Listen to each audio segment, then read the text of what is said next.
लोकसभेचा निकाल लागल्यानंतर विधानसभा महाराष्ट्रात मोठ्या प्रमाणात आणि मोठ्या उत्साहात साजरा झाली. मात्र निकालानंतर सगळ्या महाराष्ट्राला तोंडात बोट टाकावे लागली असा तो निकाल होता. त्यानंतर ज्या पद्धतीनं सत्ता सरकार स्थापन करण्यात आलं ते विलक्षण होतं.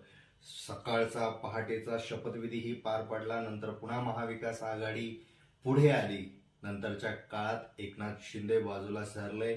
त्यांनी गुवाहाटीला प्रस्थान केलं. आपल्या सगळ्या आमदारांना घेऊन ते वेगळे निघाले. वेगळा पक्ष निर्माण करतील असं सगळ्यांना वाटलं होतं, पण त्यांनी शिवसेनेवरच हक्क सांगितला आणि शिवसेना आपल्या नावावर करून घेतली.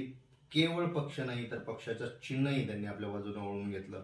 यावेळी अजितदादा हे महाविकास आघाडीमध्ये होते आणि त्यांनी प्रचंड मोठी टीका शिंदे गटावर केली होती.